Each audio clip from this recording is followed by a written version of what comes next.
welcome to the Ghana Agenda. My name is Alfred Amuzu, and today is 4th of April 2021.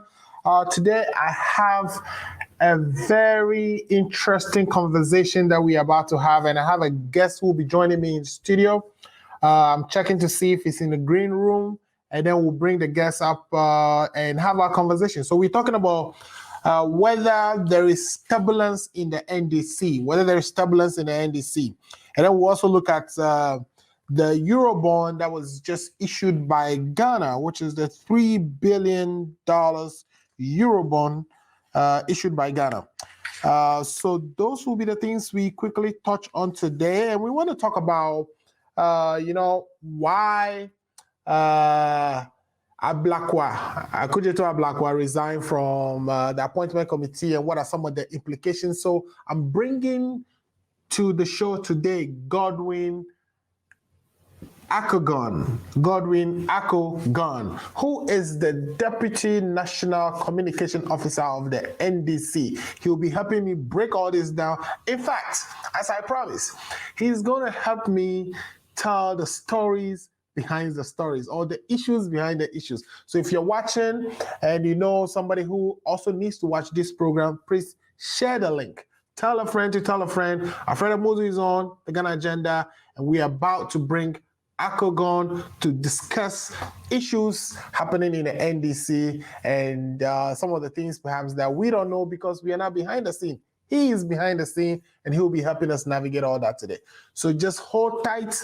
Let me go back to the green room. I'll take a quick commercial break, and then when we come back, I'll see if Godwin is in the studio, and then we'll start the conversations today. Tell a friend to tell a friend if you haven't already done so that Ghana Agenda has started, and the discussion is going to be about the NDC, what is happening to the highest offices and the grassroots. Is there a discontent? Is there some type of issue? And should people remain calm, or should people be genuinely angry?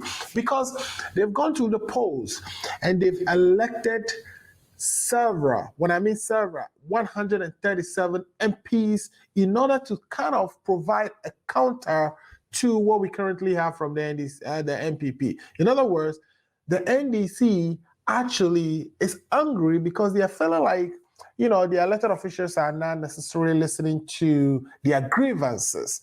They are going ahead as if everything is the same, stories as usual. So we want to kind of interrogate that, and the best person to do so today, who we actually have in studio, is the Deputy National Communications Officer. So I'm sure you are somewhere celebrating Easter, and that is where the noise is coming from. But hey, welcome to the Ghana Agenda, Mr. Godwin, the Deputy National Communication Officer of the NDC.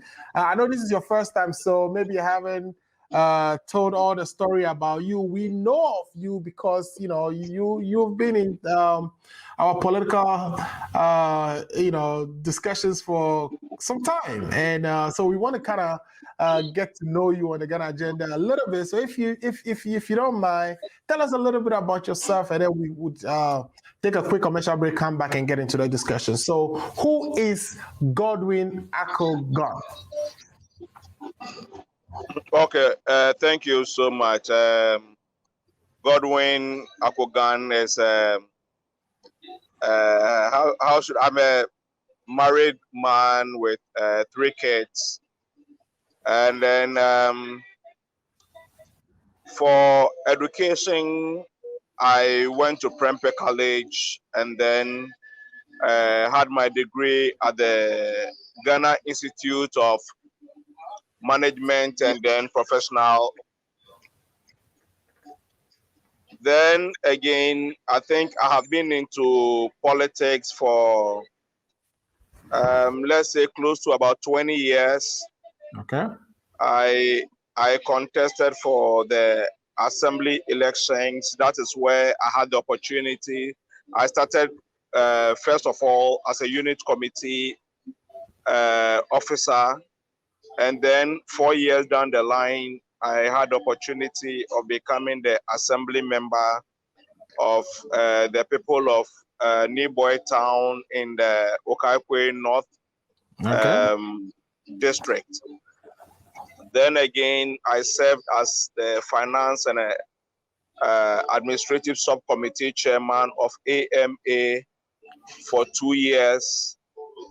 And then today I happen to be the communications officer for the NDC, the deputy communication officer for the NDC. So basically, that is Godwin Ako Gunn. Yes.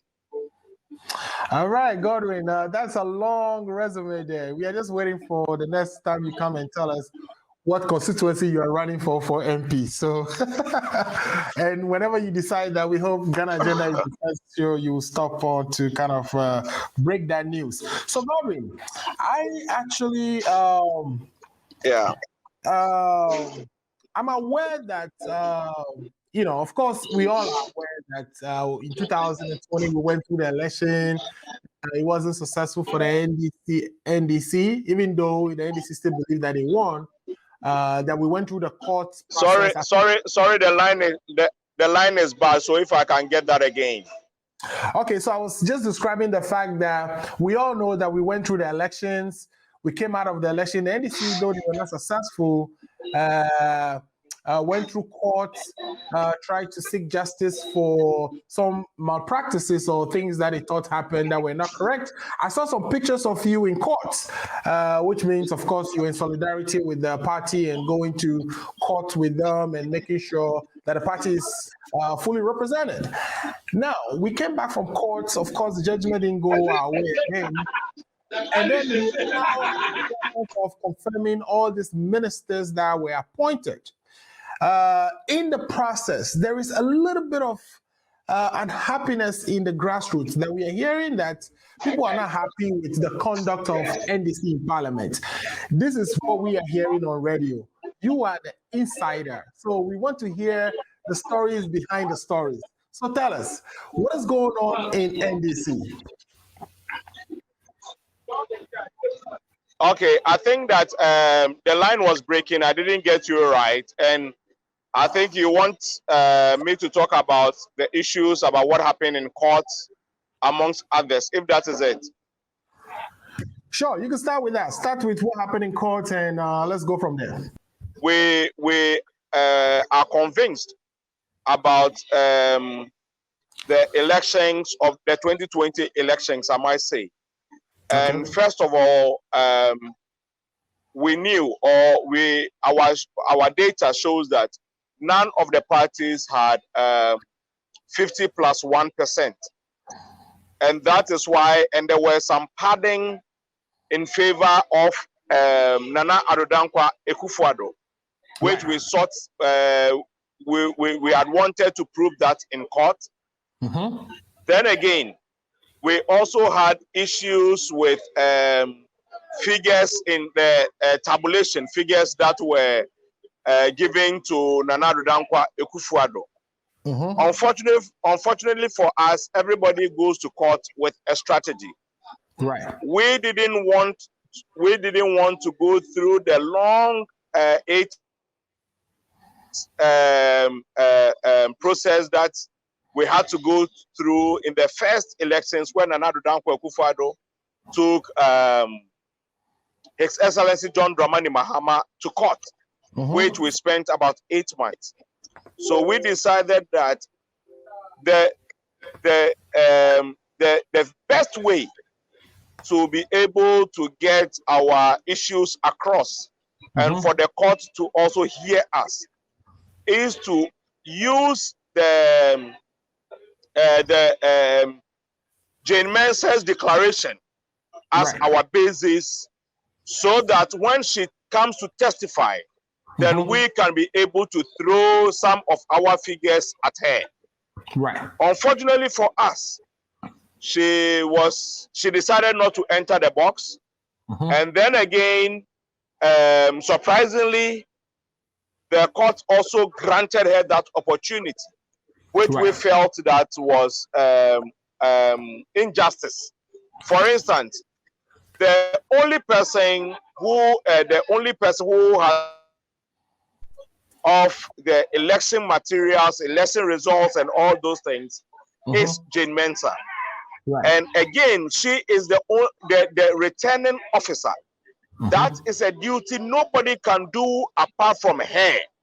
Right. But unfortunately, the court says that they will not allow her to come and account to the people of Ghana. That was strange to us, but unfortunately, that was the decision of the court, and there was nothing that we can do about it. Right. So basically, our case was thrown out, and then His Excellency John Dramani Mahama also had the opportunity to speak to the people of Ghana and how unfortunate the ruling was. But we as a party are going ahead to make sure that we prepare for the next elections. Okay. Okay, great. Okay, I think I just lost him very quickly, but he's still going to join us in the conversation. So let me take a quick read of some of the messages that I'm getting, and then when he comes back, we'll continue the conversation. So I have Pamela here, who's my neighbor. Pamela is watching. Thank you, Pamela, for watching, and thanks for sharing the link. Mr. Godwin, I think you cut off briefly, but I'm reading some messages, and then we can continue the conversation. Also, Pam again says, Tupa. All right, Pamela, you're having a conversation there with your friends. And I think Abel Dumont is saying, always a pleasure listening to Prof. Thank you, Abel, and thanks for joining. Please tell a friend to tell a friend. I have Godwin in studio, and Godwin is telling us like it is. And we are happy to have him. He's going to give us the issues behind the issues today. Again, Pam said, my first time seeing this girl. Okay, Pam, thanks for joining on. And I have a friend, Miguel Hokoti. That's Sherry. Sherry, thanks for watching us. We really appreciate you. Steve is watching, and also Dr. Ofori is watching live. Thank you guys all for watching. Please share the link, tell a friend to tell a friend. Godwin. So yes, so we came back out of court, and we know that we were not successful, but we also know that we have 137 MPs in Parliament who will be advocating for all NDC issues. It looks like the way things have proceeded so far in terms of how the appointees were vetted and confirmed, that the grassroots is not necessarily in sync with the party. So again, what is happening that you can share with us? Okay. Then again, I think that we are privileged. I must be honest that we have a hung parliament now. That is to say, we have a 137 membership. The MPP has 137, and they have an advantage of an independent person who has declared support for them. What this brings along is that the executive cannot railroad everything through Parliament. But this same thing is becoming an albatross on the neck of the party. Okay. Because we have never had such an opportunity before. From 92, anyone who wins presidential gets the majority in Parliament. That's right. But this time round, and that is some of the reasons why we believe that the elections didn't go the way that Jane Mensah declared. But let's put that one behind us, and then let's move forward, because we are praying that very soon the NDC will be declared as the majority in Parliament. But before then, are you saying that is because of the cases we have in court? In courts, okay. Yes, and we expect to have good results from the courts. Okay. So, because of this hung Parliament, there's huge expectations from our members of Parliament. Right. And this one too is putting pressure on us. If I say us, the entire executives and the parliamentary leadership. Right. On the 7th of January, we were able to use our numbers. That's a 137 against 137 plus 1 from the NPP to be able to vote and elect a speaker. Yes. This is also the first time that an opposition party has been able to elect a speaker. Right. So the expectation of the grassroots are high. And we acknowledge that this is going to bring some joy to the grassroots. And if anything goes bad, it is also going to go against us. Right. To add to it, we have 137, which means that if anything bad befalls anyone on either side, anything can change in the House. Any decision can change. And that is the position that we are in today. So because of the high expectation of the grassroots, on the 3rd of March, that was when we were expected to vote for the, either vote for or against the nominees of His Excellency Nana Addo Dankwa Akufo-Addo. Many felt that we should be able to draw blood in at least some 3 of the appointees of the president. And this was because we felt that these people didn't treat Ghanaians well during the elections.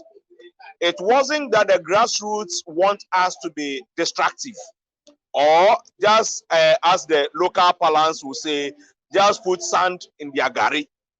That was not their expectations.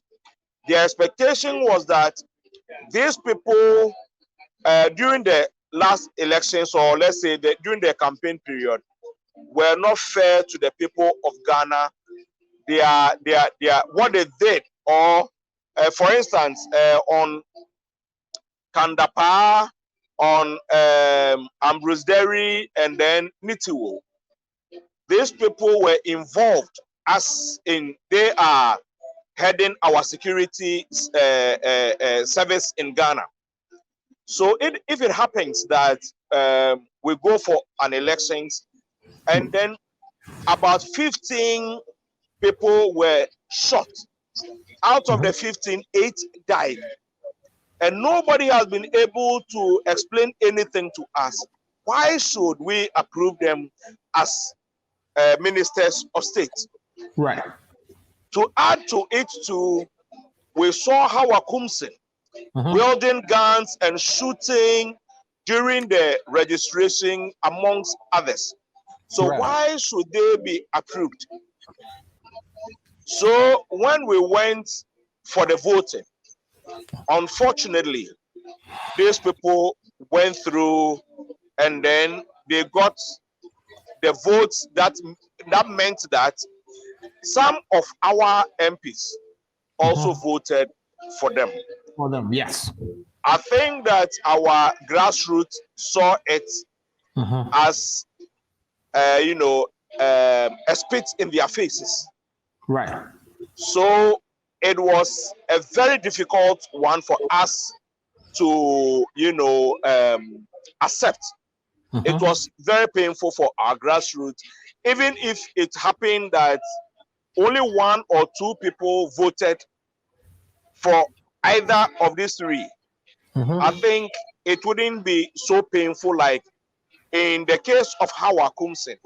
Right. Over 15 people, or 15 of our members of parliament voted for her. And I think that was the beginning of the pain of the grassroots. And as I said earlier, this was not just an NDC thing, because this same thing happened to MPP. When on the 7th, the MPP didn't understand why NDC would choose a speaker, whilst they had the majority. Right. So after the 7th, from the different quarters, huh? Exactly. So on the 7th, we had our way, we had our day, our strategy work. We had a speaker. And then on the 3rd of March, the MPP had their way, their strategy work. So now the pain from our supporters was, heightened when on the issue of the budget. We also went in to vote, and then 3 of our members of parliament, unfortunately, were not in the house. So we lost by 1 vote. Right. Because we still have 1 member of parliament who is still down with COVID. So he couldn't be at the Parliament House to come and cast his vote. So this is another thing that I think our supporters felt that it is like adding salt into their injuries. Yeah, right. I think that. Oh yeah, finish on that point, and then I wanted to take one of the ministers who was approved. I'm talking about the case of Koreata, and I'm going to play a tape, and then we will listen to that tape and then talk about what we heard from the tape. But I want you to land first before I do that. Yes. So it broke their hearts, right. And as we speak now, I am happy to say that we need to encourage our grassroots and then bring them up to speed and move them along. But as for the members of parliament and the executives, we've had a series of meetings, and then I'll say that we've had we've solved our internal issues, and even with that of the budget, as I end with it, even though we couldn't stop the budget from going through, all our members of parliament present and voting voted against the budget. Against the budget, okay.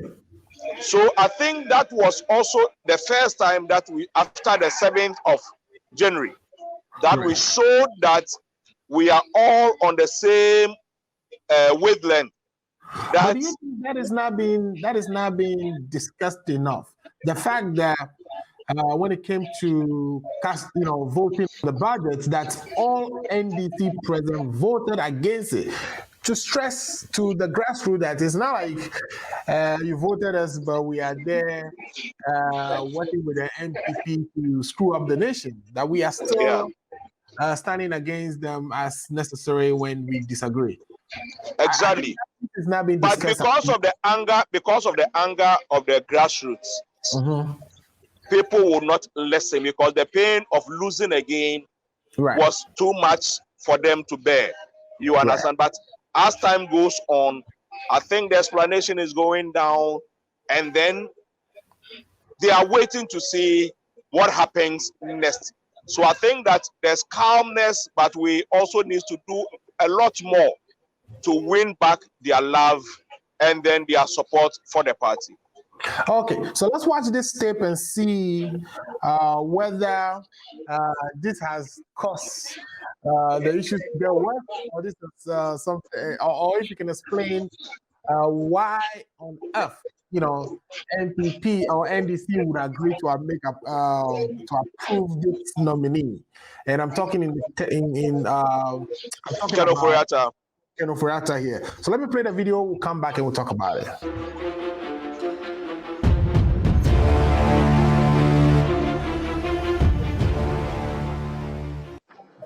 Mr. Speaker, I beg to second the motion for the approval of the President's nominee, Mr. Kenoforiata, as Minister Designate for Finance.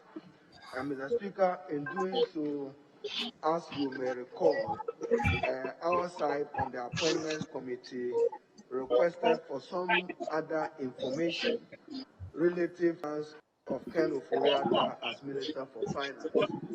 We have accordingly recommended that he be approved by consensus. But Mr. Speaker, it does not mean that we are satisfied with his performance as finance minister. He probably will go and bear the brunt of his mismanagement of the Ghanaian economy in the last 4 years. He will bear the brunt of his inability to reconcile his fiscal data. He will bear the brunt for not providing enough details of how much the Bank of Ghana financed the government of Ghana in the 2020 period. We will demand for more information on this matter because we are convinced that he is in breach of the law, in breach of the Bank of Ghana Act, in breach of the Fiscal Responsibility Act, and in breach of the Public Financial Management Act.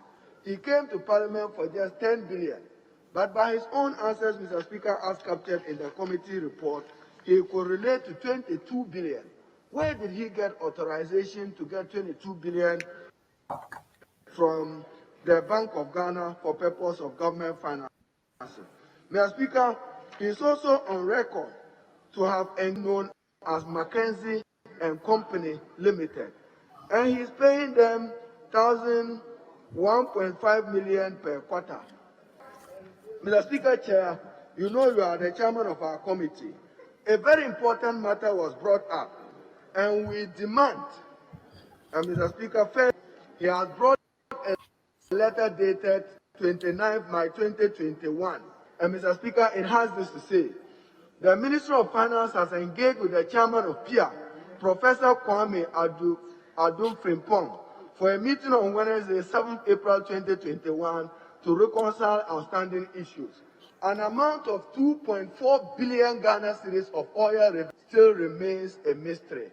We need to resolve the puzzle and find adequate and satisfactory explanations as to the whereabouts of this money in order that we justify optimum and prudent use of our oil resources as a country.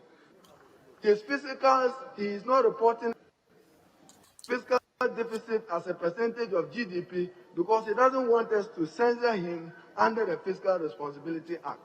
So, Mr. Speaker, we are particular about the PIAC report. He must submit a report to this August House as to the outcome of his engagement with the reconciliation of this PIAC matter. On Ajapa, he intimated that he will be lack. We are not convinced that we need to scrutinize our mineral resources for purpose of borrowing, particularly that in the 2020 period, some 230 million was realized as windfall from royalties from our mineral resources. Mr. Speaker, he spoke about establishment of a national bank. We think that he must capitalize the National Investment Bank and capitalize the Agricultural Development Bank, ADB, so that they can play their functional role. We also think that, Mr. Speaker, in the allocation of the District Assembly Common Fund, he must respect the Supreme Court ruling on Kodo versus Attorney General and others in ensuring that 5%, indeed 5% of total revenue is allocated for that particular purpose. Mr. Speaker, as I've indicated, we think he has created a mess as finance minister and he must carry the cross as finance minister. I beg to second the motion. Thank you. At the conclusion of the debate, the question is, all in favor of the motion, say aye. All against, say no. The ayes have it. The motion is carried.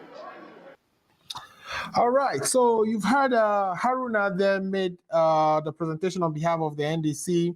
And when it came to even the vote, you heard the ayes and the no. And my understanding is that a decision was made at NDC Central to actually let the president have his nominee. But this is a nominee that Haruna here is stating that this nominee cannot reconcile his fiscals.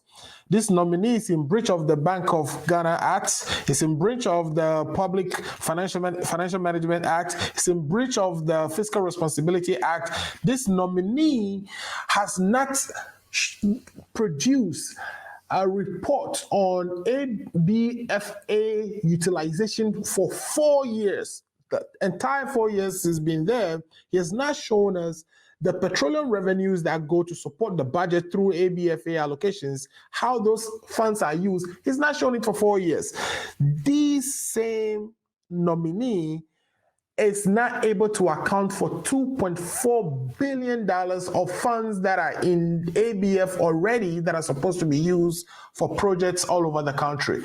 But do you vote, do you accept to approve this person? And everybody say, yeah, yeah. And the understanding is NDC Central made a decision that this nominee is approved. What is going on? Why shouldn't the grassroots person be peeved on hearing this?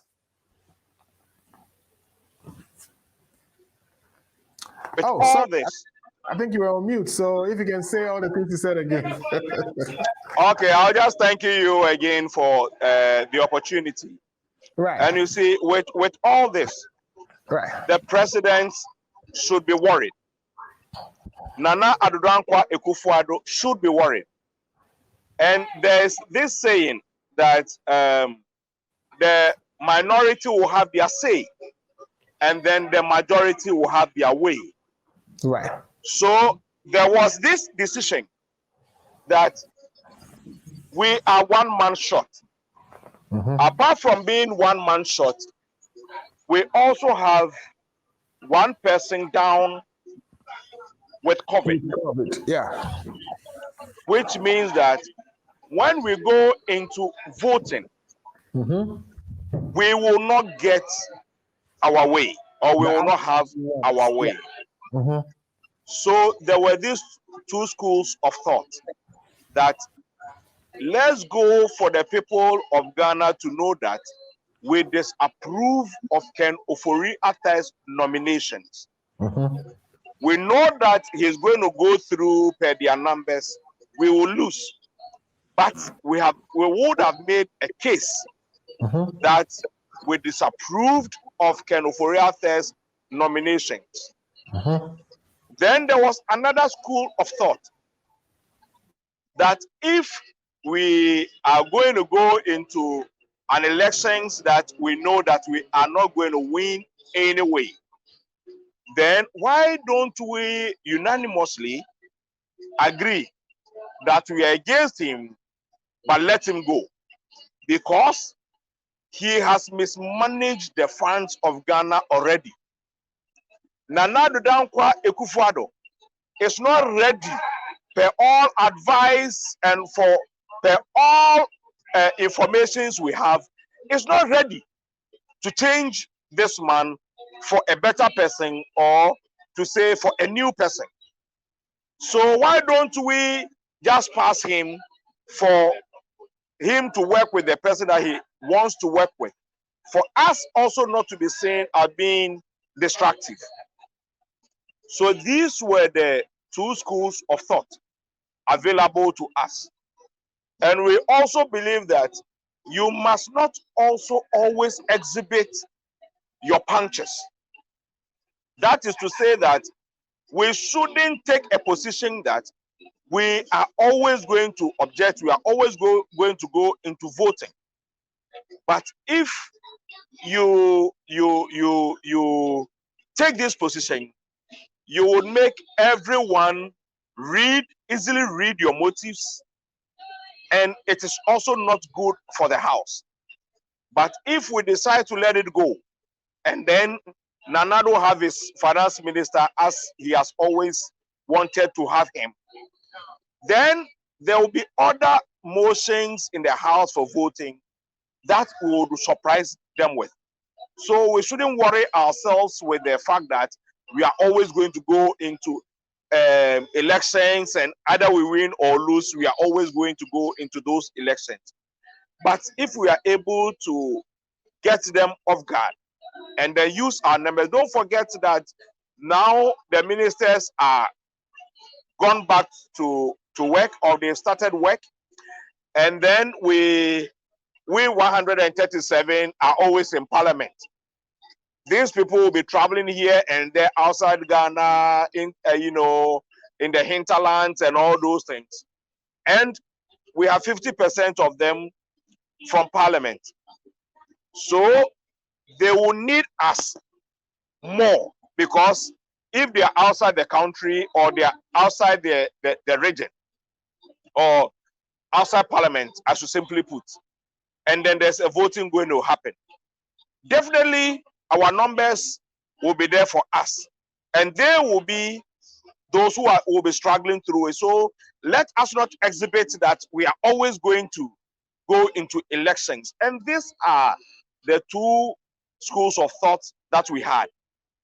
And then on that day, we decided that let them have their way and let us approve the finance minister without going through any elections. That one also didn't go down well with our supporters. They felt that anything can happen. If we've been able to pick a speaker whilst they were in the majority, anything could happen. So we shouldn't have given in that fast. This has also led to a lot of things.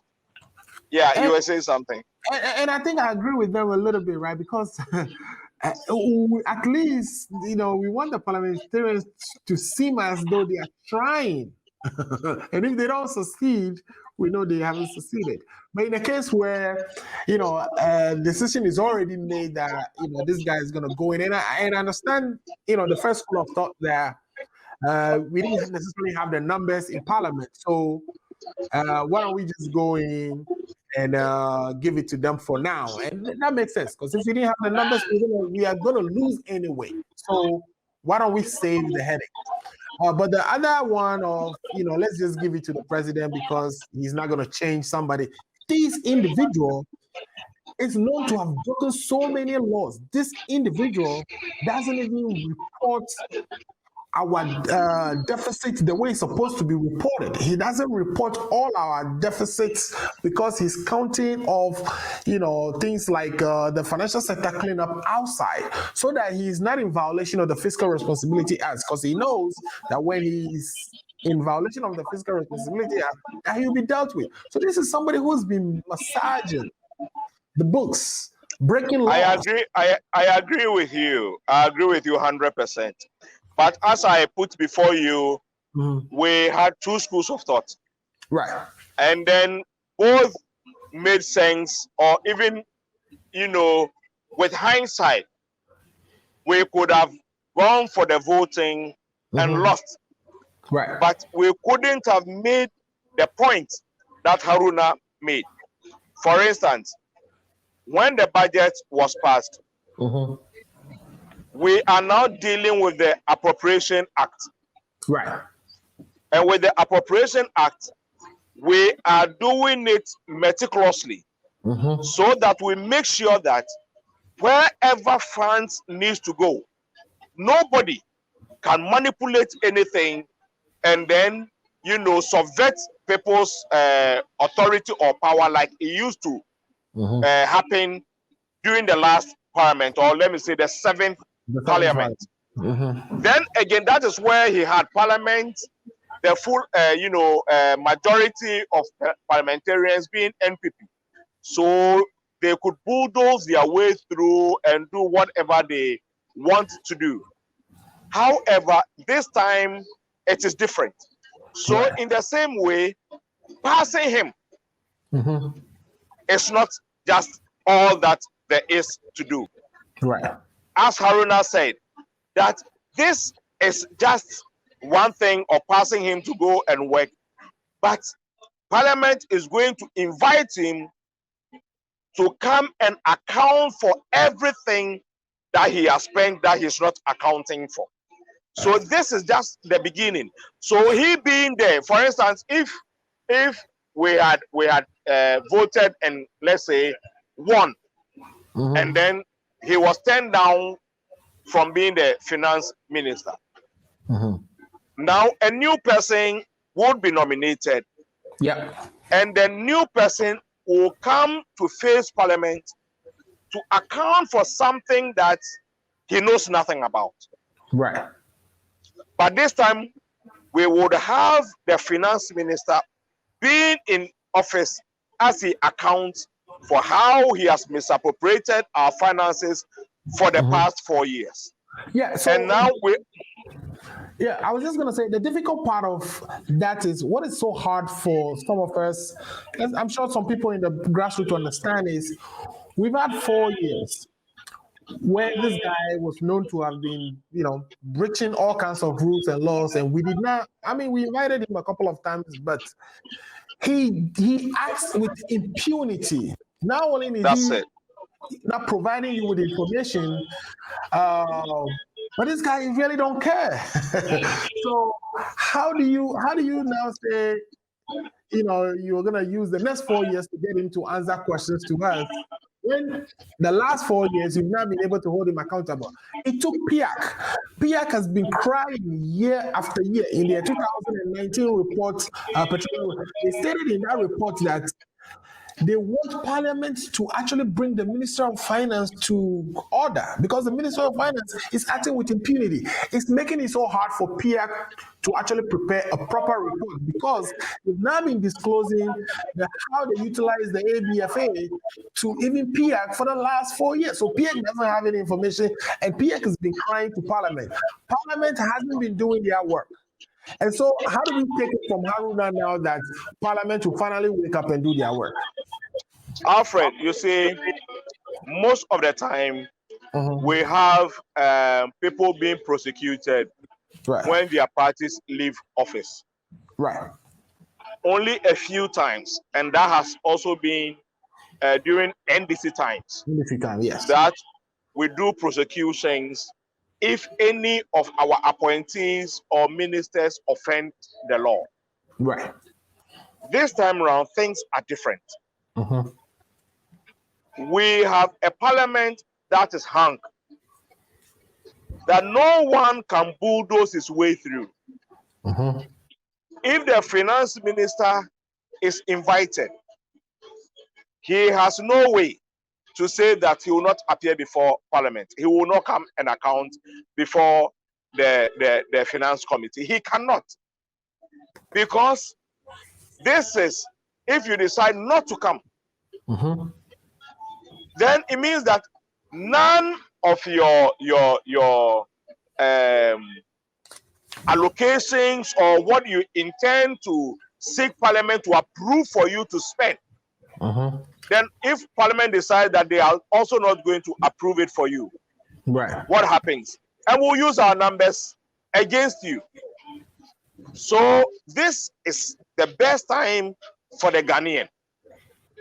The best time for accountability of ministers is now, because you cannot have your way and expect that you bring anything to Parliament for it to be approved for you. You dare not. So that is why I'm saying that it is a blessed time for the ordinary Ghanaian. If, for instance, if you look at the petition of Dufour and then UT Bank, so for their license or their certificate to be granted, their banking license to be granted for them to start operating. Let's imagine if we didn't have a hung parliament and we had an MPP Speaker of Parliament, were they going to have this opportunity? No. So there are a lot of blessings in disguise for a lot of for instance, we are in opposition, but the parliamentary board is headed by the Speaker, an NDC person, and then the NDC members on the board are more than the NPP members. And this is a plus for the ordinary Ghanaian. And this is an opportunity for proper accountability of state funds. So we should pray that we have the strength to continue in the line that we are going, and better things are going to follow. Thank you so much. Let me read some comments I have here for you. Some are questions, some are just really commending you for the good job you are doing. So I have here Samuel Loco says he's watching us and says, what's up? Samuel, thanks for watching. Tell a friend to tell a friend that the Ghana agenda is on, and I have Godwin here. He's breaking it down. He's telling me stories that I really never heard before. Behind the scenes stories. So Tell your friends to join us and enjoy the show. Mr. Lasana Mulu, who's a good friend of mine, says he has the same shirt too. So I don't know if it is my shirt he's talking about, it's yours. Probably yours. right. So thank you for watching, Mr. Mulu. Tell a friend to tell a friend. I have Johnny Wood say NDC is becoming self-destructive. But I think what Godwin is telling us today is that we should calm down, that there's more to be done. And I'm going to have him say it in those words himself or even better than me. But I think the sense I'm getting from Godwin is that calm down, guys, calm down. That there's more ahead, and we have. He actually says that it's a blessing in disguise that we are able to do more now that we have a hung parliament. So please calm down, everybody. Alfred, if I'll add something to it. Sure. If I'll add something to it, let's acknowledge that we have never had such an opportunity before, and because of the opportunity we have now, that is why people are anxious about how we use our numbers for. And if we don't take time or we are not calm, we are going to use our numbers as in to fight for the ordinary Ghanaian. We may be using that strength to be fighting amongst ourselves because the expectations on our MPs are very high. And sometimes they come under pressure. It is not for nothing that Johnson and Nketiah had to write that letter. That we as national executives must be blamed for the passing of the finance minister, but not the members of parliament. This is the extent that we are going to cover up for our MPs and let them be at ease to work for Ghana. If not that, they will be under pressure, and the mistake that they are going to do may cost the ordinary Ghanaian. That is why we wrote that letter to calm people down. We wrote it even before the announcement was done, that this was going to happen, and when it happens, let's calm down. So we go ahead, finish. Yes. So we are not going to do anything to hurt the party. We are not going to do anything to hurt the good people of Ghana. Right. So you are doing everything to protect the party, right? To protect the parliamentarian, because they are under tremendous, pressure. Yeah. Because when on the 3rd of March, when they failed to draw the blood of any of the appointees, I think if you follow social media, and the insults that came on them were terrible. Was terrible. So that is what we wanted to avoid and keep the unity for them to work for us. Okay, great. So, I know a lot of NDC USA chapter is watching this, and some of them actually have comments that I'll be reading to you. But we also know that with curiosity, sitting where we are all the way in a different continent, that Samuel Okudzeto Ablakwa disagreed with the party and therefore decided to resign. I don't know what is happening behind the scene. I think, if you ask me, that he's probably going to rescind that resignation.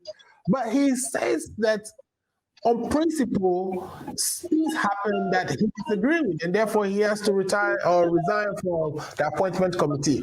What do you know that is going on behind the scene? How is Ablakwa treated in the party now? Do you think he's right to, step down?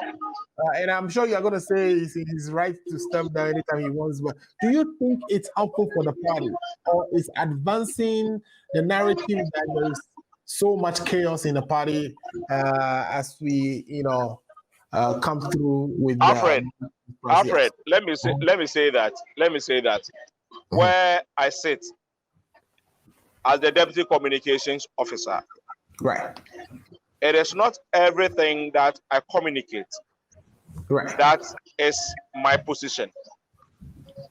But when the majority says that this is the party's position, even if I didn't agree with it at the meeting and majority said that should be the position, I am expected to communicate exactly that and make it my words. Right. As I said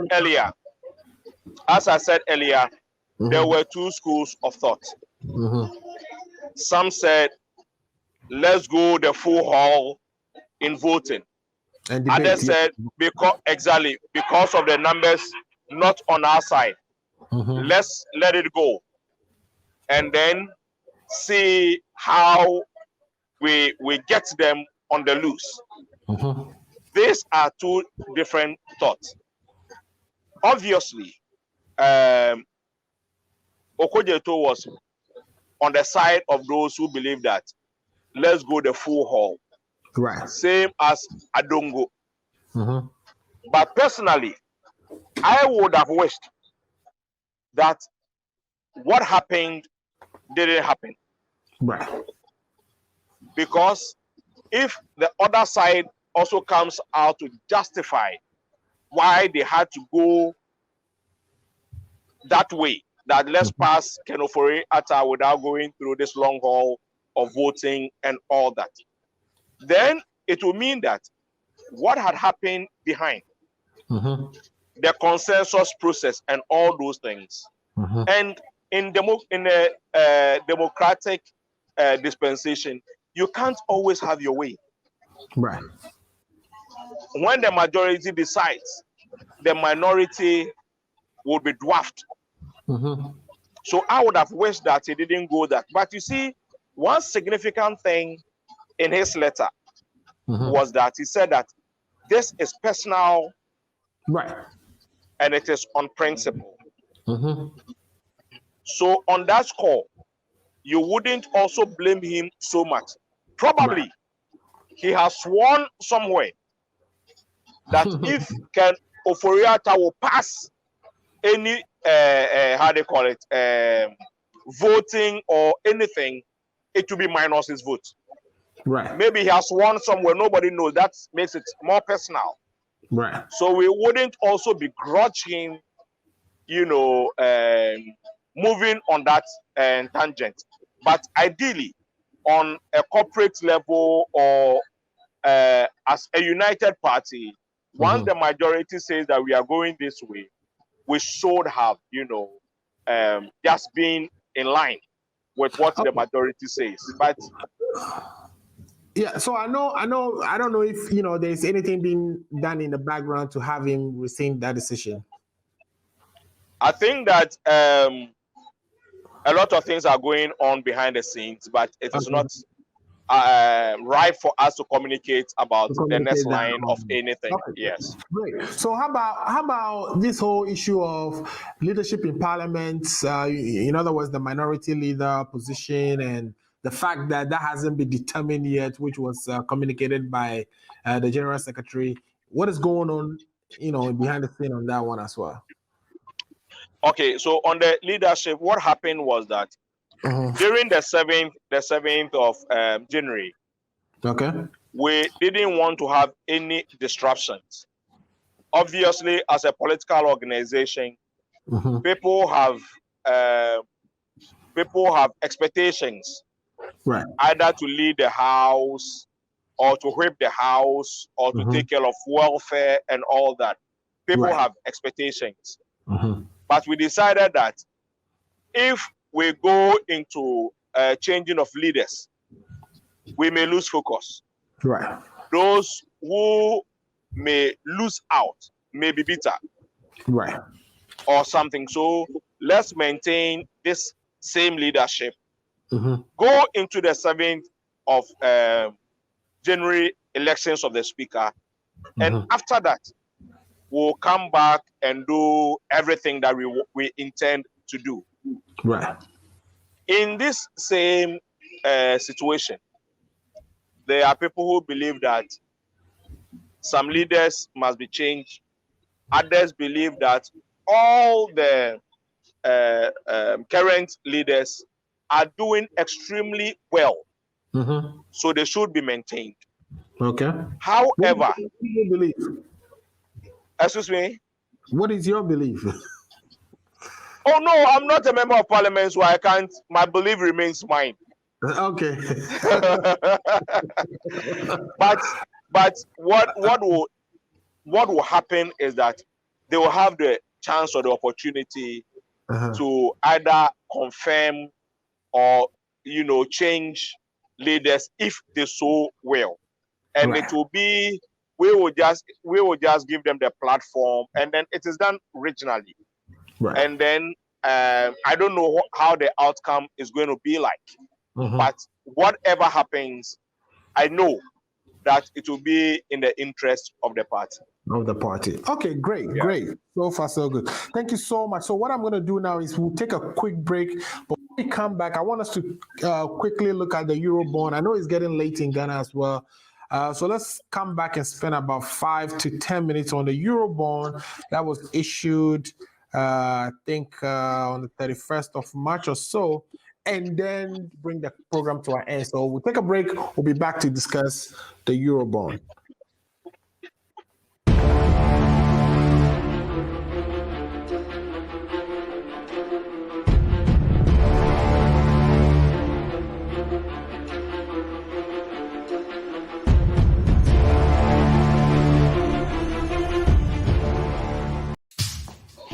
Your girl coming all the way from the US of A, yeah baby, aka ya Bantam. And me di feel a boozing pan and to see one virtue the money how Ghana mat other romantic. With me sending provisions as a sutra credit Emma Ebusuya phone and the form one Ghana. And one is a www.ghanamat.com. And they would say boy a sharp connection www.ghanamat.com. Let's try provisions in the credit na really angazankaza. I have for numbers na mo screen aseno. Ghana Mat ye krano. Hello, welcome back to the Ghana Agenda. My name is Alfred Amuzu, and I'm in studio today with Godwin Ako Gunn. Godwin Ako Gunn. Godwin has been taking us to the back of the back. He's been sharing with us behind the scene. What is going on? Why should you not be mad if you belong to the NDC grassroots? Why should you exercise patience? He's been describing that. He's been giving us scenarios. He's expressed the school of thoughts, what went into the decisions to actually go into the consensus to approve Oforiatta, and he's been sharing a lot. At this point, what we want to do is quickly look at the Eurobond that was issued. So, Godwin, what I'm aware of is that the Minister of Finance made it clear that he's going to be going to the Eurobond market and obtaining $5 billion in 2021. He has stated that he'll be going for $5 billion for 2021. He has so far done the first one, which is the $3 billion, which was, again, oversubscribed. And that loan is actually in 4 tranches. There is the $525 million, which is a 4-year, zero coupon bond. Okay, $525 million zero coupon bond. Then there is going to be the $1 billion 7-year 7.75% coupon, and there's another $1 billion 12-year bond, which is going to attract 8.625%. And then there's the last piece, which is going to be the $500 million 20-year bond, which will be the 8.875%. What are they going to do with this money? The government made it clear that they want to use the process from this bond to retire, our internal loans. In other words, when he looks at the average interest rate from our domestic debt, if you look at our domestic, so we have domestic debts, we have external debt. We have more domestic debt than external debt, in fact. And we are saying that the average interest rate to the government for our domestic debt is 17.2%. But if you look at the average interest rate for our, external debt, which is what we get from the Eurobonds, it's about 5.3%. So why wouldn't we take some more external debt to retire the internal ones, which are 17%, to reduce our interest rate? So this is what the government wants to do with this loan. What it means is that this $3 billion is not going to build a single road. This $3 billion quickly go into restructuring our debts. So my question to you is, this government has borrowed so much and they are continuing to borrow. We put 137 parliamentarians in parliament to fight this government and make sure they hold them accountable. Do you approve of these loans, this debt, and should we be borrowing, continuing to borrow this much, even though it sounds like it's a noble idea what they're trying to do to reduce interest rates? Shouldn't we be borrowing and targeting Alfred towards infrastructure development in our country? Yes, go ahead. Alfred, first of all, borrowing under normal circumstance is not a bad thing. His Excellency John Dramani Mahama borrowed internally and externally. Right.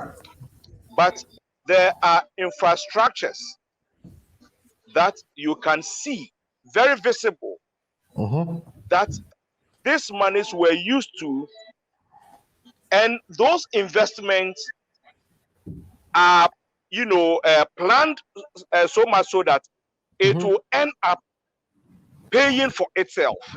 Right. You're talking about Terminal 3, for example. We borrowed for Terminal 3, and then it is paying itself. Correct. We borrowed to build our sugar factory, Commander Sugar Factory, which was also intended to, produce and then pay for itself. Right. What happened to the statement of Nana Addo Dankwa Akufo-Addo when he said that he was going to change the economy from taxation to production? Right. What happened to it? Nothing is working. And he said that the easiest thing to do in governance is to borrow. And then when he gets the opportunity, he was not going to borrow. Right. But in fact, he has borrowed more than every president has ever done. Right. And you see, it is so unfortunate that all this borrowing, there is nothing to show for it. If you tell me that, do I agree to this borrowing? And you see, they decided that this is a zero coupon borrowing, which means that they have borrowed and packaged it for the next 4 years. Right. So that explain that very well. The zero coupon, which yesterday I had a conversation with a friend of mine, Badagbon Raphael, who actually walked me through exactly what this means and had me refresh my bond lecture a little bit before the show. But what this means really is that they will not be paying any interest for the 4 years. But exactly. That's 4 years.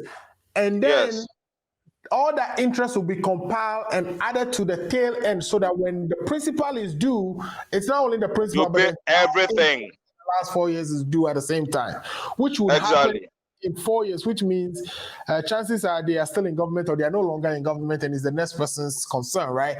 But thank you.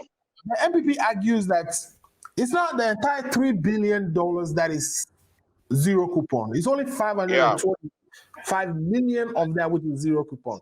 So what do you say to that? You see, Alfred, the whole thing is that if they don't go in for this, there is no money to even pay for the interest. That is how bad the economy is. Right. They hid behind the COVID to borrow, to mismanage, and to spend taxpayers' money. And then it has boomeranged before us.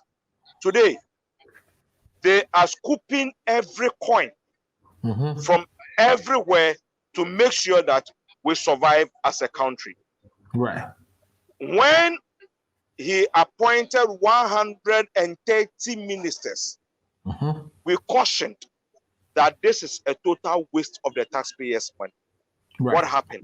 He didn't listen. Today, the chicken have come home to roost. Yeah, even on the COVID bit, right? The claim is that, COVID has devastated the economy to the extent that, we need to spent 21 billion or so, they were saying, or some amount they were calling. But the analysis I saw the other day in Parliament by Ato Forces, which shows clearly that this is not true, because thank you. Taxes on goods and services, we actually receive more taxes on goods and services than we targeted for 2020. Yeah, we receive more taxes, and I think that we'll have a day on this one, right? So that we'll go through the details, right, and the fraud that they intended to perpetrate on the people of Ghana, right? It is so bad. Yeah, so definitely, I would schedule a day for you and I to actually discuss all that. But then again, what I wanted to know is, how are we going to use the power we have in Parliament, that 137 number, to stop states? And what is the party secretariat advising our parliamentarians to do? Because we feel like, elections have consequences. And, this past elections, which, the NDC will say they have won, but for whatever reasons, the NDC is still in opposition, that the NDC still gained the numbers to make an impact. So how are we going to solve these issues where, Alfred, I would assure the people of Ghana and then your cherished viewers and listeners that they will see the strength of the NDC in Parliament. Okay. It wouldn't be destructive, but we'll make sure that we protect the public purse. Okay. And very soon, they will see our numbers at work. There is a total unity in the House. Okay. What happened last week was unfortunate, and people just wanted to express themselves, and why they thought that we shouldn't have gone the way we did because of the love for the ordinary Ghanaian. So we are behind our members of Parliament, and they will not disappoint us. Our numbers will speak, and you will see that we will make amends. Everything that the cankerworm and the caterpillar has already eaten in these 3 months, we are going to correct it in subsequent proceedings in the Parliament House. I like that expression, the caterpillars and all. Okay, great. So let me read a few messages to you, the last few messages, because I know it's late over there, and your friends are waiting for you to finish your celebration of Easter. So I have a message here from Boslinga. Boslinga is saying, NDC is all talk and nothing to back it up. If the person is in breach of all the things as they are claiming, why anonymously approve this person? I think I answered that when I said that there was 2 schools of thought, and the majority decided that let's go this way. But you see, NDC is also not full of thought. Now our back is on the wall, so we will accept everything, and we will not complain. But when things begins to work out for us, people will know that there is a strategy, there's a plan that we are working towards. So you are saying that if there's an NDC grassroots person watching us tonight, whether they're in the USA chapter or they're in Ghana, that they should be assured, they should be rest assured that NDC Central is in control and that our numbers will start yielding the dividends for us. Is that what you're give saying? that assurance. Okay, great. I'll confidently give them this assurance. Okay. Thank you so much. Steve Day, who is a common friend of both you and I, the General Secretary of NDC USA chapter. He says, well said, Mr. Ako Gunn, Deputy National Committee. So I guess he's telling you that your presentation as far as the 2 school of thought is the correct one, and that you said it well. I think your video may have frozen, so if you can if you can come back into the show and give us your last word before we bring it to an end. Okay, so Steve said, well said, Mr. Ako Gunn, Deputy National Communication Officer. The next comment I have here is coming from Alom's page. Alom is also a good friend. Alom, thanks for watching. Thanks for joining the show today. You've always been a great supporter of the Ghana Agenda, and I really appreciate it. Tell a friend to tell a friend, Alom, that, the show is getting hot, and my guest has broken a lot of things down for us today. He's taking us back to the back scenes, to behind the scenes of NDC and what actually took place in those decisions that they have to make to join the MPP in confirming the candidacy or the nomination of Ken Ofori-Atta. So he's having a little technical difficulties. I'm waiting for him to join back. But guys, you've heard him. I want I want us to take what he has to say. He's saying that, if you're in the grassroots and you feel somehow dejected or frustrated over some of the things happening in Parliament, that you should be rest assured that it's a blessing in disguise. That, these parliamentarians of the New Patriotic Party who are ministers, majority of them will be on the road serving in one capacity or the other for the government and will not necessarily be in Parliament. So it will be necessary for the MPP government or the current government to rely on NDC to pass some of the most important bills that will be coming through the House. And that's our numbers, the 137 MPs that have been elected to represent NDC would come to provide the benefits for which we actually put them there for. We will begin to see some action from them that would benefit the NDC.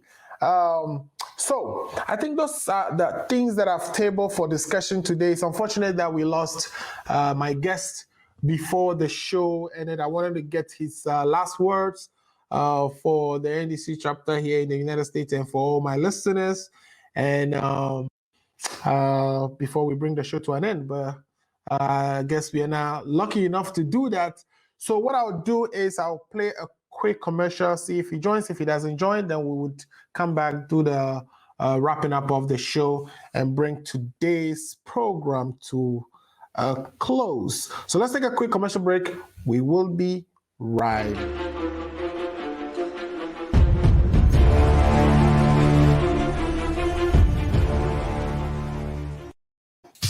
Hey, this your girl coming all the way from the US of A, yeah, baby, aka ya Bantam. And me di feel a boozing pan and to see one virtue the money how Ghana mat other romantic. What's me sending provisions as I such credit Emma Ebusuya Fonia and the form one Ghana. And one is a www.ghanamat.com. And they would say, boy, a sharp connection. www.ghanamat.com. Let's provisions in credit na I have friend numbers na screen Ghana Mat ye crano. Hey guys, welcome back to the Ghana Agenda. Again, my name is Alfred Amuzu. We've been talking to Godwin Ako Gunn. Godwin Ako Gunn, who is the Deputy National Communications Officer of the New Democratic Party. He's been helping us understand the issues behind the issues in the NDC as far as discontent between the grassroots and NDC Central is concerned. He's giving us the assurance that all NDC grassroots members listening to this show should exercise patience, remain calm, that NDC Central is in control and is taking heed to the messages coming from the grassroots. And what the grassroots really want is they want some action. They want people who are in violation of rules, regulations, and laws put in place by our dear nation to not be confirmed for positions as ministers for the country, especially if those people are acting with impunity. We have oversight organizations citing them to be acting with impunity, not me here sitting in the studio, not the ordinary Ghanaian who's watching me, but an oversight group, a group that is, or a committee that has been set up to oversee our petroleum revenue are saying that our Minister of Finance is acting with impunity. But, we have been assured that, confirming him at this point is a strategy that the NDC executed. And it came out of two schools of thought. One school of thought says that we didn't have the numbers. And so even if we take it to a vote, that it ain't like the NDC was going to win. So why fight, when you can, not fight now and live to fight another day? Another school of thought is, the president has already created a mess and let him be there so he can answer to those mess. So I'm sure the graduate was expecting was not met. And the reasons being given are the ones that I've just stated. So we want to take this opportunity to say a big thank you to Godwin for stopping by the show and giving us the stories behind the story. He's been really eloquent on the issues, and we appreciated him. Again, next week we would be back and we would have somebody very important to join us to discuss some of the issues that will be having or will be happening within the week. Again, tomorrow, Monday, I would be on Steve and Alfred's show, which starts at 5 p.m. Central Standard Time. If you're on the East Coast, that will be a 6 p.m. show for you. Tomorrow, we are talking about Index Universal Life. It's an insurance instrument that's everybody's talking about. People have actually gotten it. My understanding is you can cash out of it to support your child's education in college. You can do so many things with it. But we have two professionals. We have Reverend Martin Osei and Rosemond Beechim, experts and professionals with this insurance instrument, will be coming to the show tomorrow to give us all the details and all the things that you may be mixing on the Index Universal Life. So join us tomorrow at 5 p.m. Central Standard Time or 6 p.m. Eastern Standard Time, and let's talk about Index Universal Life. Thanks for watching the show. My name is Alfred Amuzu. This has been the Ghana Agenda for April 4th, 2021. We will see you again next week. In the meantime, tell a friend to tell a friend. The Ghana Agenda is always on Sunday at 5 p.m. And if you miss it, just go to the Facebook page and replay it. Please share the link. We want to have more viewers to this show so that we can continue to grow from strength to strength. Again, thanks for watching the show. See you next week. Goodbye and happy Easter. Bye-bye.